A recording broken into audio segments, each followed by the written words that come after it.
people will mock men for showing vulnerability. Yeah. However, if men become too manly, then they'll tune men for being toxic and macho. And so we're stuck in this middle ground where we can't be vulnerable, we can't be too manly, we're stuck with all of these thoughts in our head. Things become dangerous. That's where danger happens, where you can't share. Research internationally shows that men are lonely, not because we don't have friends, but we don't have friends who know us, care for us, see us, understand us, get us, and honor us. About this friend of mine that took his life, I often thought, had he been able to share with us, he'd be alive today. Yeah, that's the thing, is vulnerability is perceived as weakness. It is equated with it. It's equated with weakness, and that's exactly how society is kind of formed. You know, if I want to go to my wife and say, this is how I'm really feeling inside, you hurt my feelings, that's perceived now as weakness. There's a fear, isn't there, that she's going to see me as less. She's going to, or see me as a beta male, or what. Big boys don't cry. What a lie, Big boys do cry because big boys hurt. We all hurt. If you're not hurting, you're not living. Yeah. And the ability to share that hurt is what makes a man a true man. 100%. I grew up with a lot of anger. That anger took me to a world of like drugs and just the way I saw women. So my childhood traumas really kind of shifted me into a very, very dark space. If it wasn't for good men around me, I would probably be in jail by now, or maybe dead, or rehab, or a conglomerate of them.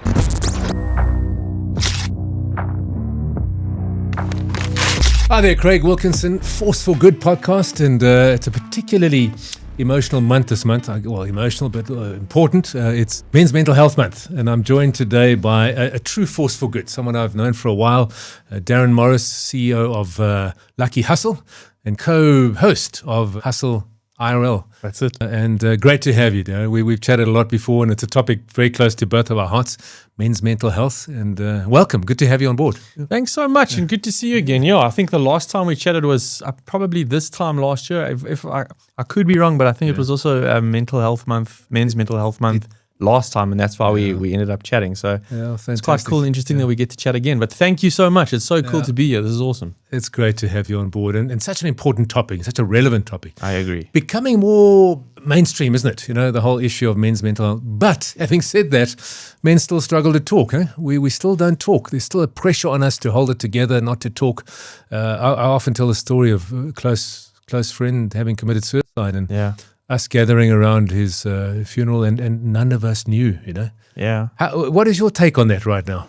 I think that's very much a reality, what's going on today. I think a lot of men hold trauma, and, I see it in my own WhatsApp groups, like I'm speaking for myself here. Yeah. I've started realizing this even last year when we had the radio show with Sam, and I had conversations with you, like, it's very hard to reach out as a guy to another guy. You'll get called lame or other names like that. Whereas, like, you see naturally, in the ladies' space, it's like they're very cool with having DMCs. For a guy to sit down with another guy or a group of friends and say, I'm carrying trauma, that's a very difficult conversation to have. And what generally happens, in my own opinion, is that guys will just banter with each other or pull each other down to make fun. Like, oh, bro, are you doing like that? You're so lame.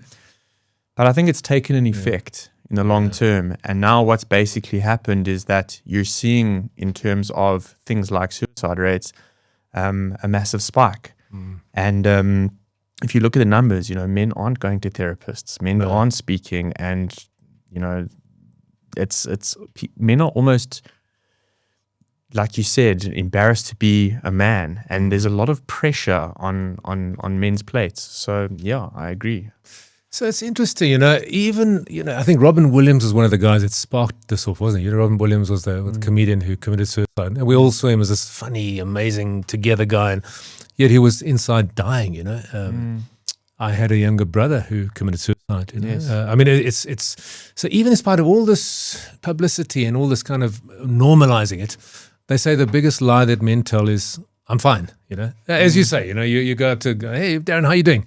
It's easy to say, oh, I'm cool, I'm good, brother, how you doing? It's hard to say. Why do you think that still is the case? That men just still battle to say, I'm struggling.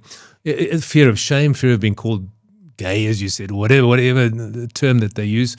It's still a real thing. I wonder why that is. It's interesting. It is an interesting thing, and I think it's it goes back into our DNA. It's like men, we're meant to be providers.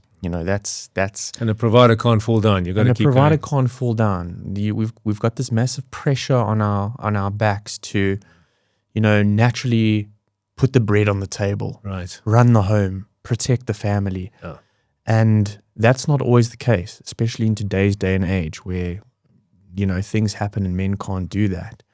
And it's very tough because men, I suppose,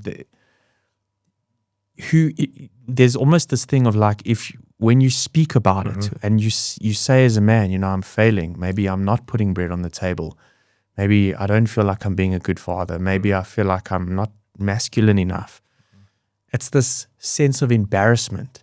It's like, there's even that saying that goes back, Craig, like, real men don't cry. Yeah, it's very real. And that's in multiple languages. It's not just English. Exactly. And we grow up with that kind of stuff. And like you said, it's like for a man to cry, sometimes, yes, it's a beautiful thing. But if I'm telling you now, if I cried at school in front of my group of friends, you're totally vilified, bullied, that's it. I'm out. mocked. I'm out, I'm bullied, I'm mocked, you're a total I'm called wimp. names. Exactly that. Exactly that. So it's a societal pressure and it's taken its toll. And, there's pressures coming in from so many sides as well, because aside from this kind of stuff going on, there's also that additional pressure where everyone says you have to be a man. Yeah. Man up, be a man. But in addition to that, it's if you're too much of a man, you're toxic. So it's like where the hell do we find our middle ground?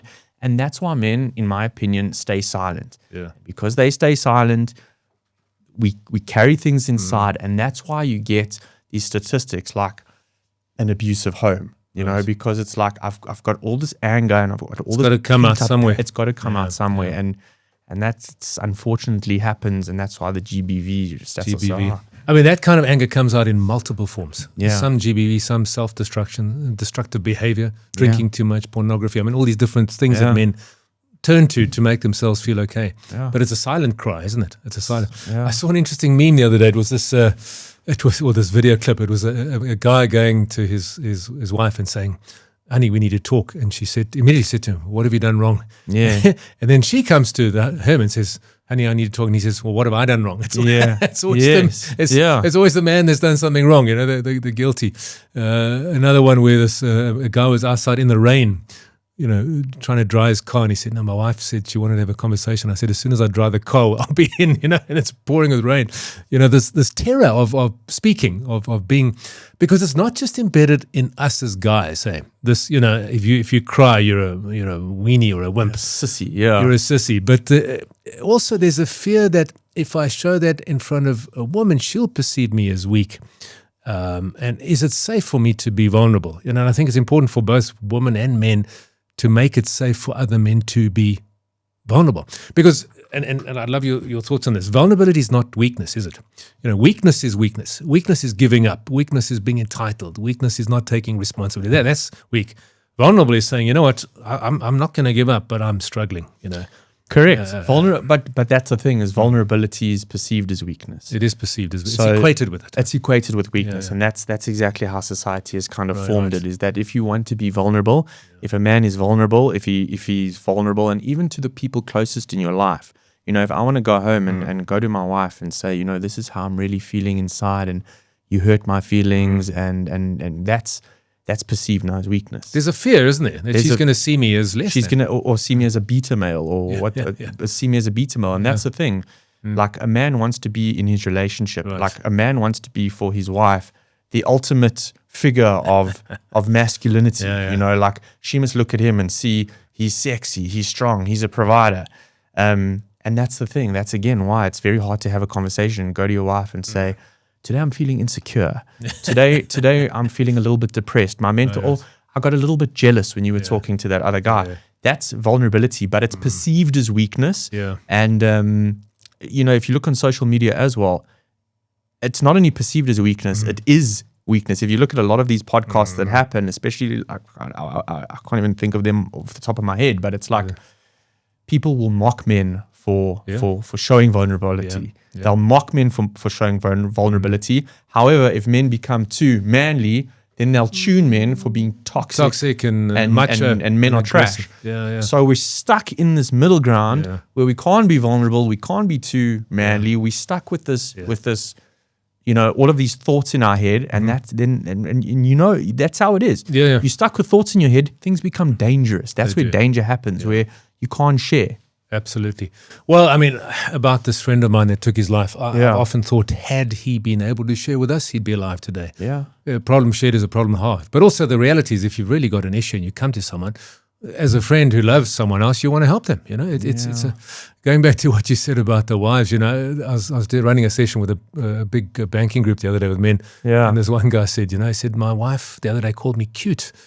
And he said, it drove me nuts. He said, I hated I said to her, please don't ever call me cute. Yeah. Because a guy doesn't want to be cute. A guy wants to be strong and macho and muscular and masculine. Yeah. But I think, Darren, here's the other thing. What do we do as men to project an image of masculinity? We all do something, don't we? Yeah. Whether it's go to the gym, the way we wear, the tats, whatever it is, we do something to try and project something that's the man, eh? Yeah. And you've seen that amongst your mates. I've seen that amongst my mates. We posture and we pose and we do so, whether it's the car we drive, whether it's the woman we think we have on our arm, the school our kids go to, something to say, I'm a man. 100%, because it's status driven. It is status driven. And you see it in combat sports as well. It's like, the UFC and boxing is a good example. Everybody knows who the heavyweight champions are. Yeah. Nobody knows who the strawweights. There's this fighter, his name is Demetrius Johnson. He's in the UFC. He's one of the most, arguably the greatest of all time. And he was always just under the radar. The most talented human being because and his nickname was Mighty Mouse. Because he was small. He didn't look strong. But from a technical level, this human was insane. But everybody knows the big heavyweight champion because that's what we aspire to be. Big, strong, big car. We must drive big bucky. You know what I'm saying? Exactly. Big tats, big muscles. Well, those are the four big lies. Hey? Sex, power, money. Big boys don't cry. Hey? Yeah, that's true. The more chicks I can have, the more of a man I am. That's why a lot of these the guys who are toxic, the sort of the wrong end of the manosphere. These guys, it's all about money. Woman, dominating, having sex with multiple partners, the car you drive, the power you have, the influence you have, and boy, never ever cry. Those are toxic lies, aren't they? They're toxic lies, but it's interesting, Craig, because, and I'm speaking from my personal account, a man's not a man. I speak for myself.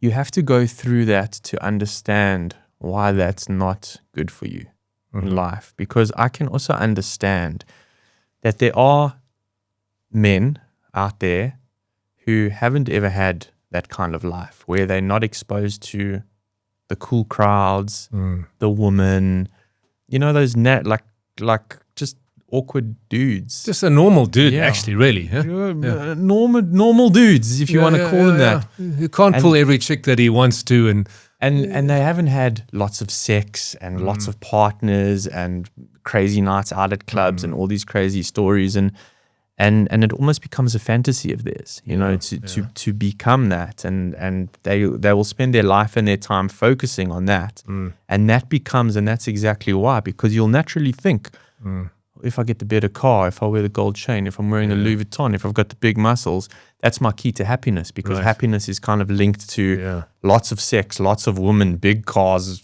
fake money, and all of that kind of stuff. But only once you experience that, you realize that that's not what being a good man or a man is about. And it doesn't satisfy in any way, does it? It's empty. I think it's the emptiness. I think you think it satisfies for a while, but then the emptiness, when you look back, you realize how much of an empty world that kind of life is. Because I chased that for a long time when I was in my 20s. I chased that for a long time. I was in bands, and I thought that, egotistically, I thought I was at the center of the universe. You know, I'm a cool guy and I'm singing on stage, and all the women, it's easy to get women, and then at the end of the day, you're just left with this empty soul, and you feel terrible and disgusting, and then you slowly start to realize, this is not what it's about. Right. This is not the definition of No. what a man is, and it's exactly why social media has fucked us up, because Completely. It's every time you look on social, it's these guys like, what's it, Dan Blitzerian, whatever, like there's so many of them. Yeah. yeah, it's like the plastic surgery, the boats, the strippers, the hookers, whatever he's got on there, and people are thinking this is the ultimate. This is what an alpha male is, but it's not.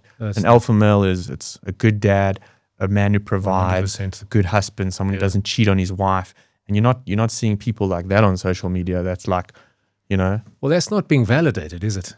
I mean, you get this thing called looks maxing. Yeah, the guys in the studio have been talking about that. The lengths that people go. I mean, there's one where you literally break your leg and get it extended. Have you seen that? I've heard of it. They break your leg and put a bit of extra bone just to make you a bit taller. Because I mean, it's such a lie, isn't it? I think this is my contention that number one, true masculinity is a beautiful gift to humanity. Yeah, it really is. We as men don't have to apologize for being men, and masculinity is not toxic. Not at all. Masculinity is a beautiful, phenomenal gift. Yeah. But the other truth is that who you are is absolutely enough. And the key is just to be the best version of yourself you can possibly be. And that's what this podcast is all about. So for me, and it's be good to get your view on this, true masculinity, as you said, is being a good guy. But also, for me, I like to say it's the warrior, but it's also the lover. Yeah. So the warrior takes responsibility, is resolute, does man up, does what needs to be done, is disciplined and builds himself in terms of just being the best he can be in terms of mind, body, spirit, etc. And that's awesome. You got to do that. You got to be the best version of yourself you can possibly be. So be fit, be strong, be healthy, eat well, grow yourself spiritually, grow yourself mentally, get the best job you can do. I mean, that doesn't what makes you man, but it's part of it. But the other half is being appropriately vulnerable, being emotionally literate, being caring, nurturing, empathetic. And I think at the core of all this, Darren, is the most important relationship you and I have is the one we have with ourselves, the one we have in our own head. Hundreds. I mean, you go to sleep with yourself, you go to the toilet with yourself, you eat with every single waking moment is. So that video playing inside your head is unhealthy. You're going to be in a bad way. If that feedback loop is you're not enough, you're too short, you're not rich enough. Look at Darren, he's playing in a band and he's pulling all these chicks and you just sitting at home, I mean, that's a terribly unhealthy narrative. And that's the comparative narrative we often have because of social media, is what you're saying. That's exactly what I'm saying. That's the comparative narrative, is that we're seeing all of these influencers with thousands and millions of followers, and you're looking at them, and the reason they have thousands and millions of followers is because they're flaunting certain things and doing things a certain way, or their teeth are gold and they're holding wads of cash, and they're creating a perception of what success looks like or what it means to be a man or even a woman. Yeah. And it just leads to a life of unhappiness. Absolutely. Because that's exactly what you're saying, is that's not the truth of it. That's not the truth of the matter. That's just almost like the dangling the carrot to a life of poison. Absolutely. Yeah. So if you take those lies, like sex, power, money, what is the truth related to it? So the lie is the more sexual partners you have, the more of a man you are. The truth would be, as you said, be a loyal, faithful, committed husband, man, partner to one partner. I mean, that's the truth. That is the truth. That's true. That's true masculinity. Yeah, that is. It's much easier to succumb to temptation. They say, you know what, I'm a one-woman man. I'm gonna. I mean, that's true masculinity, isn't it? That's true masculinity, but nobody sees it like that. Yeah. People see it as like we said, the Hugh Hefners of the world, where I've got so many women such a lot of bullshit. I'm just banging different women every day. Yeah. And I get that. I get for a man in his 20s or a teenager, and I understand why that kind of life seems cool. Mm-hmm. I get it. But as you mature, there's something more spiritual and more deeper that you find inside of yourself. Yeah. And that's exactly what you're saying, being a one-woman man, to be able to say, because you said a lot of the time you find yourself when you go to the toilet or you go to sleep, you're alone in your head, and nobody knows what's going on in your head but you. Yeah. And that, to the point about your friend earlier, nobody knows what's going on in your head. Yeah. So it's easier to say you can go and kiss your wife goodnight every night and then go to bed and think about all the different women that are going through in your Or head. go and secretly watch some porn before Go secretly watch some porn or chat up some chicks and stuff. But to actually have the power or that maturity to be at a space in your life where you can almost say, you know, out of all the women I can get, you know, I've achieved a level of success. I can go and I can buy this, and I can go and get women here, and I can do all of this. Out of all of this, I choose not to. Yeah. I choose not to because that's what a man is. That is what a man is. The ability to be able to control your mind because you 100%. understand you're leading by example for a greater good. 100%. That, I mean, there's so much that comes out of that, but that whole thing of self-mastery is absolutely crucial. That's exactly what I'm trying to say, self-mastery. You know, I mean, I can do this, but I choose not to because, you know, it's the same as food, hey? You know, I mean, there's a whole banquet of food. I would love to eat more, but I know if I do, I'm going to get out of shape and fat and cholesterol, and I'd rather not. So it's disciplining that, you know? Yeah. It's living a life, a balanced life of discipline. Force for good for me is all about we are designed as men and women to make the world a better place. Yeah. And are we? You know, if we live selfishly and disloyally, we're not making the world a better place. We're living purely for self. And that whole Maslow hierarchy of needs, you know, the pinnacle of it is self-actualization, where you're actually giving. You're making other people's lives better. And the joy of that is just phenomenal. That truly is true masculinity, isn't it?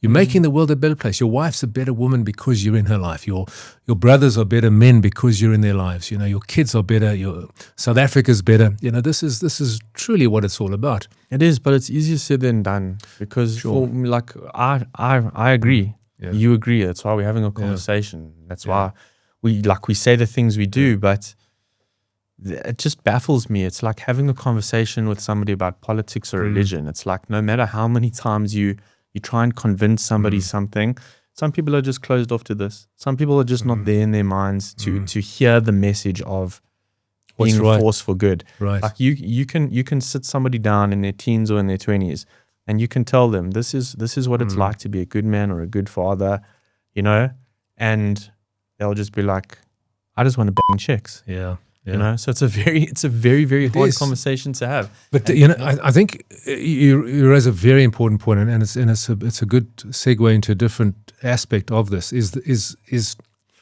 childhood trauma and pain and the trauma we grew up with and the messaging we grew up. All of us do. You know, none of us arrives at adulthood whole, and I think much of the destructive behavior we have as men, and I'm talking about self-destruction and destruction of others, is driven by two things. One is trauma, woundedness, brokenness, you know. I feel less than. You know, I think that key question that every man asks, every boy asks is, am I man enough? Do I have what it takes? And if you think about all of these things we do, it's all driven by the fact I don't feel like I'm enough. I need a bigger car. I need some more sex. I need more money. In order to be okay. But if we grow up validated and believing that I am okay, we don't need to do that stuff. So I think woundedness plays a massive role. And I think we'll jump into, and the second one is misconceptions about what it means to be a man. But if we jump back onto that first one, I mean, you've had a journey, I've had a journey. You've started this hustle IRL, you know, as a result of a lot of your own journey, but also the journey of those around you, you know. Let's jump into that aspect of the pain that we carry as men that is hidden and unspoken, but drives so much of our behavior. Well, there's a lot of truth in that. I think when I was growing up, you know, I had it tough, and I'm not going to go into deep childhood traumas and all of that kind of stuff, but I had it tough. Life was hard, and things happened in the family, and it was shit, and there was no money, blah, blah, blah, blah, blah. And it hurt. And it hurt. Yeah. And the clothes were hand-me-down. And I was put into a school via a charity organization. And what they don't realize at the time is, I'm so grateful that I was placed in a private school because I don't know where I would have gone to school, but I was placed in a private school because of the circumstances I was in. A charity recognized my family and they said, we'll put this kid in a private school. But as beautiful as that is, you're still the guy in the private school with all the rich kids around you who's wearing the same pair of tackies every day, who's got the holes in his shirt, who's got the hand-me-down clothes that are too big, who's wearing all the school uniform from the second-hand shop at school. Right. That's where you get your school uniform from. So even though like from a society point of view, it's like, oh, this kid's been given an opportunity. You still stick out like a sore thumb. Right. And you start getting these thoughts in your mind. And this is where my life took a turn, and then I turned back. I looked around me and I saw, well, all the guys that are getting the chicks are wearing these cool clothes, and they all come from families with money, and you know, and then you become jealous and obsessed and angry as a kid. And I was a very, very angry teenager, very, very angry teenager. With a sense of inadequacy, a sense of inferiority. I'm not enough. Just a sense of this world. Why me? Right, Why me? Yeah. Like everybody around me in my bubble. Because there's different bubbles, you know. I didn't grow up in a township, for example, Right. but I grew up in a bubble of, I was the poor kid in a circle of rich kids based on my circumstances. A charity had placed me in that circle. So that's all I knew. So I looked around and I was like, why do I have to be this person? Why can't I be the guy that's hooking up with all the chicks? And I'm not, like, my nickname was Rat at school. They called me Rat and they called me Chappie. And they called me Rat because I was like a little rat. When I used to go to my friends' houses, I used to see these groceries that I've never seen before in my house, and I'd go and so they called me Rat. And then they called me Chappie as well because I was so cheap that I would do anything for money. Like I'd stand in tuck shop lines and all of that, because that's the only way I'd get money. There was no other way. Yeah, it was your But reality. I think what I'm trying to get to is that I grew up with a lot of anger, a shitload of anger, and that anger took me to a world of like drugs and you know, just the way I saw women, the way I saw my father, the way that I saw men and what men should be. And that drove me to a life of becoming extremely egotistical, you know, joining a band because I understood that if I could be that center of attention, if I could force everybody to look at me, you know, focus on me being the alpha male, I'll change all of this and I'll get everything I want. And that turned into the darkest circle of my life. That turned into the darkest, saddest circle of my life.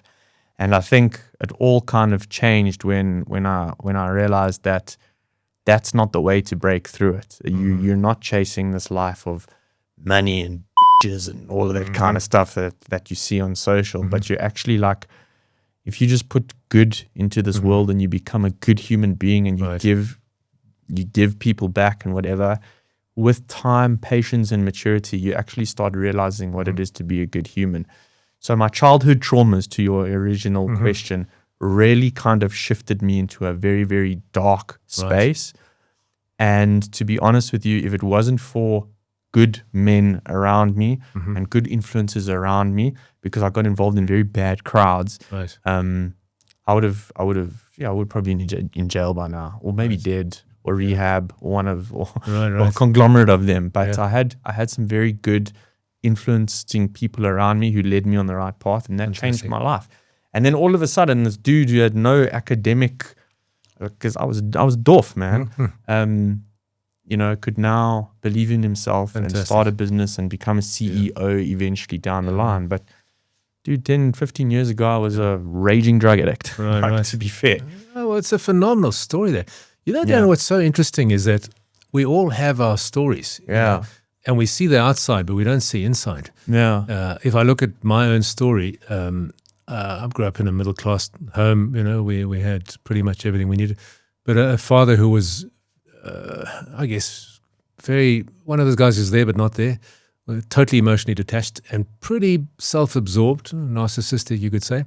And so the messaging he gave us was, if you don't comply with this, you're useless. If you don't, you know, the only validation you ever got was if you performed. And even if you performed in a way that didn't suit him, it still wasn't good enough. So grew up with a desperately impoverished sense of self-esteem, you know. So on the outside, everything looks good, but inside that internal narrative is, I'm not good enough. I'm never good enough. So no matter how much you do, you're just not good enough, you know? And I mean, that wound also drives you. And it drove me into dark places as well, you know? It's crazy, man. It's crazy. So I think the world, you know, it's a challenging, the journey from boy to man is challenging. It's terrible. You know, whether it's a township scenario, whether it's an abandoned father, whether it's a present father but an abusive father, whether it's a mother that's over controlling, and you know, there's so many different sources of these different wounds, where it's friends that bully you, or words that are spoken to you that tear you down or bring you down, or a failure that really hits deep, or a girl that broke your heart. I mean, there's so many things that hit us as we grow up. Yeah. And you arrive at adulthood, and then you're wounded, you're damaged. Inside, you can put on the greatest front, but inside you feel less than, useless. With me, I looked to women to validate me. But the problem is, no matter how many girlfriends you have, it never fixes you, because the internal narrative is, I'm not good enough. Yeah. So no matter how many women you manage to have a relationship with, you still feel useless inside, and so I think dealing with those issues is such a key thing. We run conversations, healing conversations with men in all settings, from banks through to taverns, townships, street corners. When you get a few men together and you just facilitate a conversation where you allow them to be vulnerable, unbelievable things happen. It's true. Tears start flowing. We've had men in their 50s and 60s saying, I've never told anyone this before in my life. And they're just almost broken, because suddenly they're able to tell the story, and they're able to be embraced by the men who don't condemn them for it. And because they've carried this pain, it's become so dark and so shameful.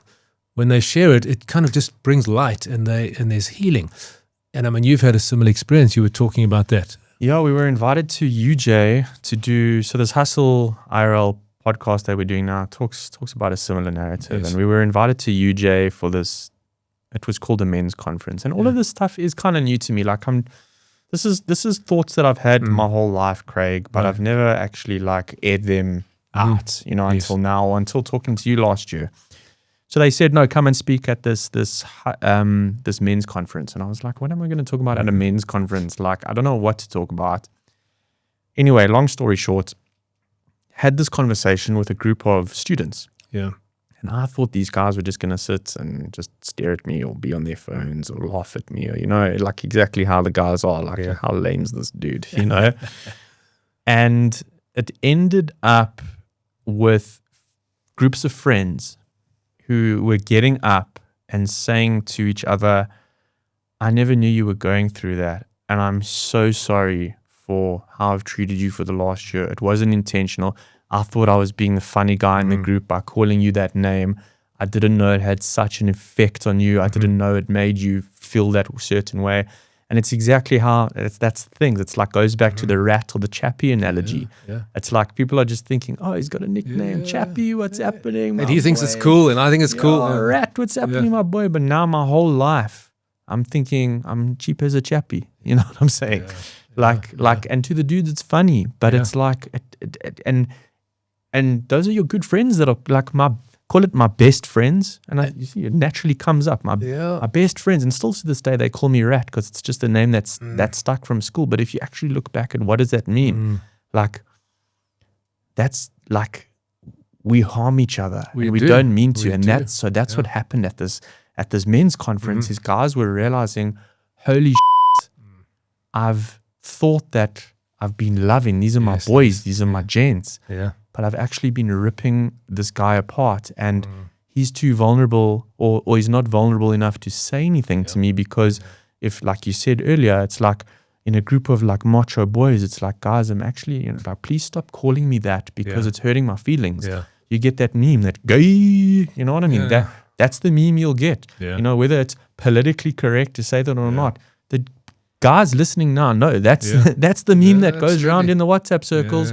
If you unleash your true feelings, and this is what the things that were coming out, and guys were crying. On the one side, it was, I'm so sorry that you're going through this. I didn't know I was hurting you. And on the other side, this is the first time I felt like I've had the space to say this. And I was mind blown, because I was like, this was me 10 years ago. I was going through all of these feelings, and I never had the space to actually talk about it.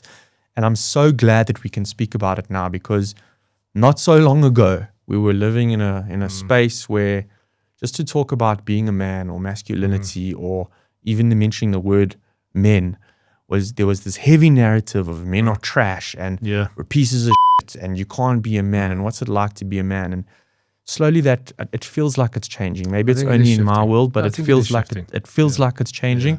And I'm so happy that it's shifting, because it's actually giving guys the space to understand what a good man is versus what a shitty man is, versus that it's okay to be vulnerable. Right. It's okay to cry. It's okay to have feelings. But also I have a role to play. Like I said the other day to somebody, it's like, because a lot of people will say to me like, that's such a mansplaining thing to do, or whatever the words are, like that's like, it's gender equality. And I'm like, guys, I hear you. Fair game for everybody. Like, the most people I have the respect for in this world is my mom, my sister, my sister-in-law, and my wife. Like, 4 women. I don't respect anybody more than that in my life. But I'm telling you something now, Craig.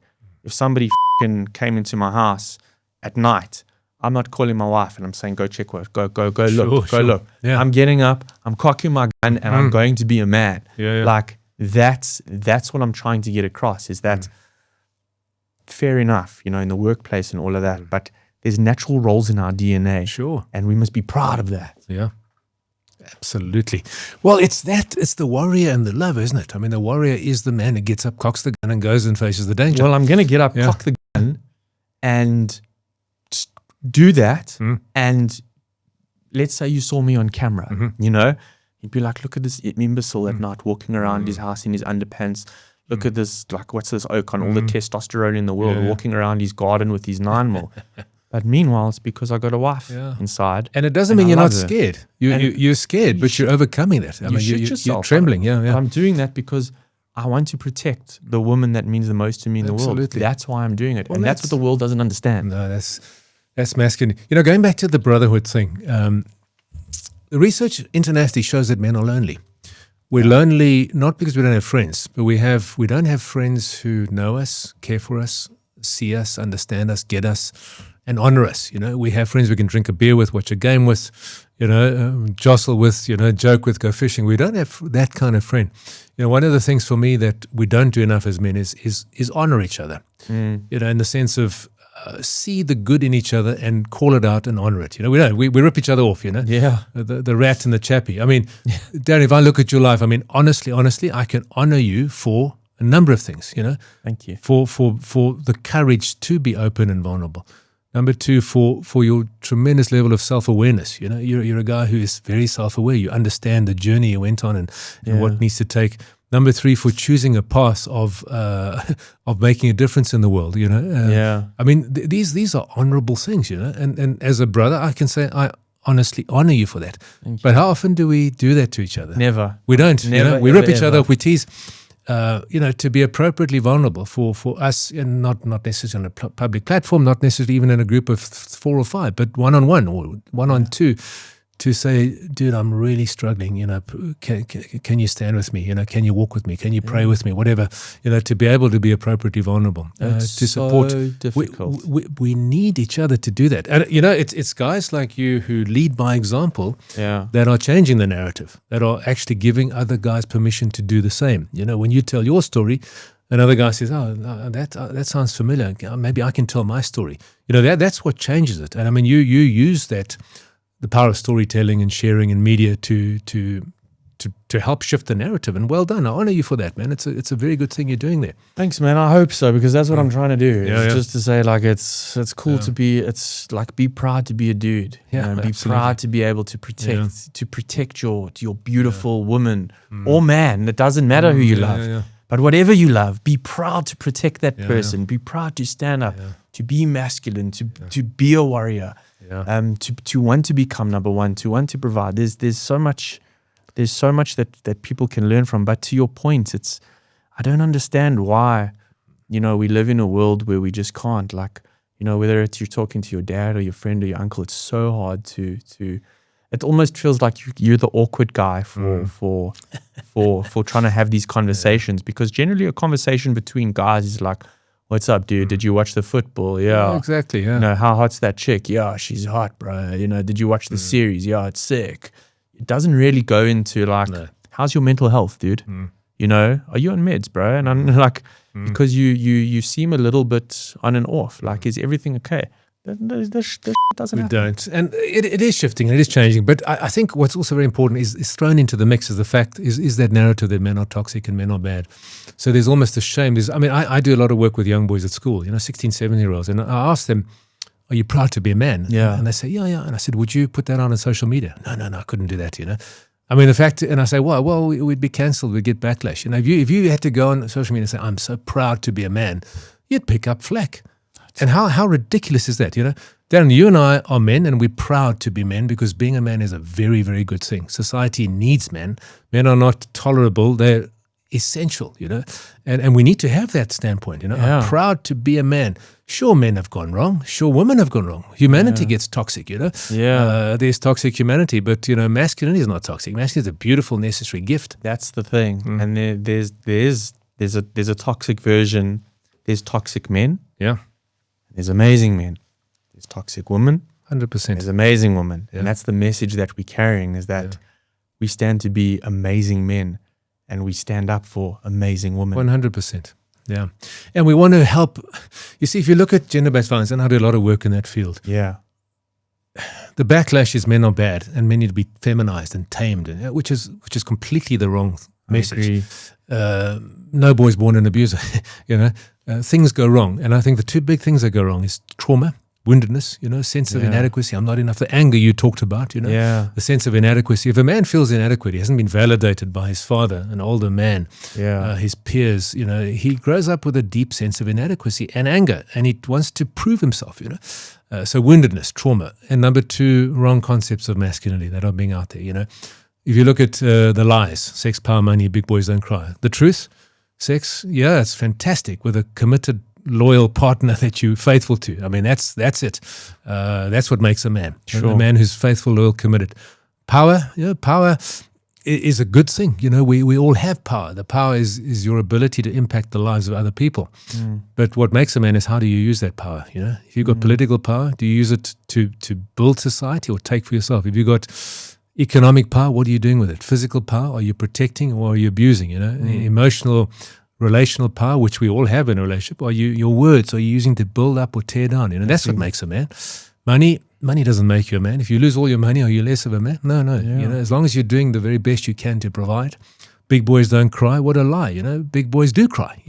Because big boys hurt. We all hurt. If you're not hurting, you're not living. Yeah. And the ability to share that hurt is what makes a man a true man. 100%. So, we need to really, I think, find healing for our universal woundedness. We all have it. Yeah. And that comes through conversation and chatting and sharing and being Yeah. open and honest. And we need to embrace what true masculinity is and then help each other to be that. 100%. But looking at the other side of the fence, like you're saying, gender-based violence, looking from a woman's perspective, right? Because you can have these conversations for days, and then you'll have women that have been painfully hurt in their past, abused, whether it's sexually, verbally, financially, Just being abandoned by like they've gone through a certain trauma and they feel a certain way because of like, I can't justify or change what they feel or what they've been through, but I can stand up and say that I don't agree with that. That is not 100%. what they've been through. Yeah. Is not a representation of what men are No, and what we it's believe. a distortion. It's a distortion, Yeah. and that's why it hurts me to see those signs like men are trash, all men must die. When you see those things on social, That's toxic. that's completely toxic. And like I said, I understand they've gone through a trauma. When you've gone through a trauma, it's very hard to come out of that, because if I spent every day being bitten by dogs, thrown into a pit and being bitten by dogs, I'd hate dogs. I'd never want to go near a dog. I'd think dogs are bad. But then you got people on the other side of the fence who are like, dogs are the best thing in the world. My dog's my best friend. So I can understand where they're coming from, and I can understand the pain and the hurt and all of that. But I think the message is clear that is not a representation for who we are and what we're trying to be. And that's why I think it's so important, the conversations that you're having, because women also need to understand that we aren't trash. There's a percentage of men who are disgusting, who are pigs. There's a percentage of people in this Absolutely. world who are disgusting, who are filth, who cause harm. And it's not about being a man or a woman. That's just a disgusting human being. But for me as a man, I can stand up and say that I'm going to lead by example, Right. and try and show people that there's a better way to deal with things and a better way to lead and a better way to be masculine. But I will always be so proud of it. I will always Absolutely. be so We have proud to of be. it. We need to be. We have to be, because it's like, Well, you can't change who you are. You are a man. yeah, So, yeah. yeah, you are. You're I a mean, man. and if you can't be proud of who you are, then, but the key is to aspire to be the best version of who you are Yeah, and deal with the wounds and the pain and the trauma and deal with the misconceptions about what it is to be a man and pursue that. Maybe a final question, and I'm sure you got something to add, but how do friends, partners, families, people help men to get out of their shells and to stop saying I'm fine when they're not, and to actually share without feeling ashamed and feeling judged and feeling inferior? Because we need to create that kind of society. to be honest with you, Craig, I don't know the answer to that. I think that's the journey that I'm on with this Hustle IRL. I'm trying to find that answer. There's many answers to that. I'd say the short answer is exactly like from the starting point of these conversations that we're having is just think twice before you say certain things, before you're nasty. The things that you say in your WhatsApp group that make you feel like the funny guy. Right. Just think twice about the nicknames that you're calling your friend, the memes you're saying to your friend. Think twice about those things, because you have people on the other side of that fence that might be really, really hurting, like your friend who took his life. You don't know what led him to take that. And you don't know if on the wrong day, someone on the WhatsApp group was like, you're such a dick, you're an idiot. What a piece of you are, and he was being funny for the sake of the friends, but it got the wrong person on the wrong time, and they made a decision to call it a day. I think that's the starting point where I'm at in this journey, but I don't know the answer. And I think I just know that I need to be a good human being, and wherever that leads me on this journey, I'm excited to see. Yeah. We'll keep doing that. Yeah. I think the problem with life is always the overcorrection, isn't it? Yeah. So, teasing each other, there's a place for it. It's fun. It's good. It's cool. Yeah. And nicknames is a fun. So you don't want to throw everything out, but you want to be more sensitive, more empathetic, more caring. Yeah. Actually ask the question, hey, are you okay with that? We used to get together as a bunch of mates, and we used to rip each other to pieces. I mean, the fun was finding the chinks in the armor. And we still do. I do it all the time.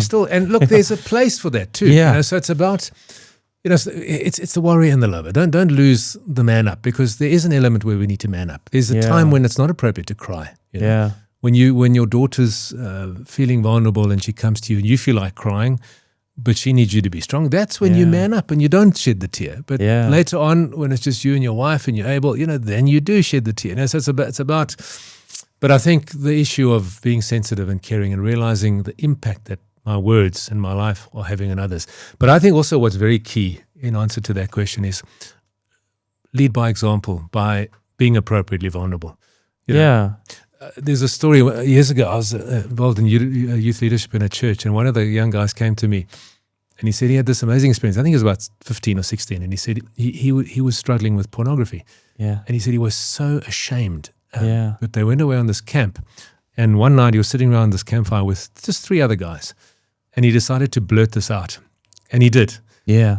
And the reaction of the other guys was, "Oh, thank goodness, me too." And what happened was they got together as a group of 4 young men and held each other accountable to overcome their addiction to porn. That's amazing. And the fact that he was able to share this shameful thing opened the way for them all to share it and for them to take action against it, Yeah. Whereas I guarantee all 4 of them were carrying the shame and the guilt, and they weren't sharing, but it took one guy to have the courage just to share, and then breakthrough took place. And I think that's the key. When guys like you get up and you share your story, it gives people permission to come and do the same. It's exactly that, because if you don't have somebody to share it with, and that's, like when I was dealing with my own stuff, I went to a lot of Narcotics Anonymous meetings. And when you're the guy, sitting in the windy house in the garden taking drugs for 3 days, you look in the mirror and you see this version of yourself, and you're hiding from the world, and the curtains are closed, and the sun comes up and the birds start chirping, and you're like, you feel like Gollum. And you think you're the only one in the world that's going through this. So you hide away, and nobody else will understand you, and nobody else will understand your pain and what you're going through and why you're doing this. And that was the magic about Narcotics Anonymous, is that everybody came from different backgrounds, races, genders, religions, but everybody was doing the same thing and related to the same thing. And we all realized at the end of the day, it's like, hey, it's okay. We all went through that. We laugh it off and we make ourselves better. Yeah. And I think that's exactly with your porn example is it's like instead of carrying those feelings and thinking I'm this creature of I'm a devil inside. I'm a filthy human being. I'm disgusting. It's like, oh, you guys do that too? Okay, cool. Yeah, it's not cool. Hey, yeah, okay, cool. Let's stop it together. Let's hold each other accountable. And I think Brilliant. I think the answer is just, speak up and find a. When I say speak up, don't go stand up in the middle of your boardroom meeting and say I'm addicted to pornography, but find go online. There's so many support groups for whatever it is: gambling, porn, drugs, alcohol. Find these support groups. We live in 2026. When I was going through COVID, and it was my first or second year in recovery, and like the meetings had stopped. Like I was like, thank God we live in digital world. In a digital world where I could now log on. Yeah. Literally living in a little lonely cottage, I could log on twice a day and have a meeting with other people. And I think that's the thing. It's like, it's endless. Go online, chat to ChatGPT and say, this is the problem I'm having. Where can I speak about it? Yeah. Fantastic. Any final thoughts or comments on this very big topic? I think just I just hope the world kind of gets out of the stupid shell that we're in about man, woman, race, gender, religion, and just focuses exactly like your show is called, A Force for Good. It's like there's so much shit going on in the world. There's so much violence going in the world. This one hates this one's bombing this one's killing this one doesn't want, like everybody's got an opinion on something and everyone's just so angry. It's like, just be a good human being, lead by example, and stop being an asshole. And that's my final thought. That's good advice. Yeah. Well, that's what will change the world. It's like if everybody can just stop judging people for a second and start judging yourself, then things are going to be better, man. 100%. Yeah. Well, it goes to the concept of human first. And before anything else, I'm a human being. Yeah. Before I'm a man, before I'm white, before I'm a Christian, before I'm a South African, before I'm anything, I'm a human being. And that's the most important identity I have. That's what exactly makes us equally valuable and equally worthwhile. Yeah, and be a good human. And be a good human. Absolutely. Like, I can go around this corner. I can steal a pot plant. I can, you know what I'm saying? I'll probably steal a pot plant. Or you could water it. But I'm saying I can go out there into the world and I can be a dickhead. I can be an asshole to people and it will make me feel better for some sick way. But I can also go and be a good person. I can also not cheat on my wife. I can also not beat a dog. I can also go and give someone a little bit of money because I know it's going to buy them bread. And if everybody can just have a little bit of that inside of them, this world can be a much better place. We don't have to be such nasty assholes. And it makes you more of a man, not less of a man. 100%. More of a man, more of a woman, more of a whatever you decide to be. Just be a good person. Absolutely, 100%. Yeah.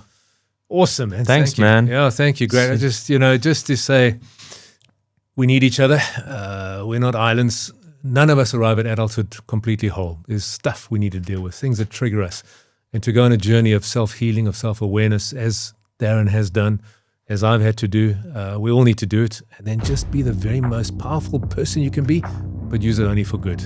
Dan, thank you so much, brother. Very good chatting. Thank you. Yeah. Thanks. We'll meet again, I'm sure. We will. Thank you.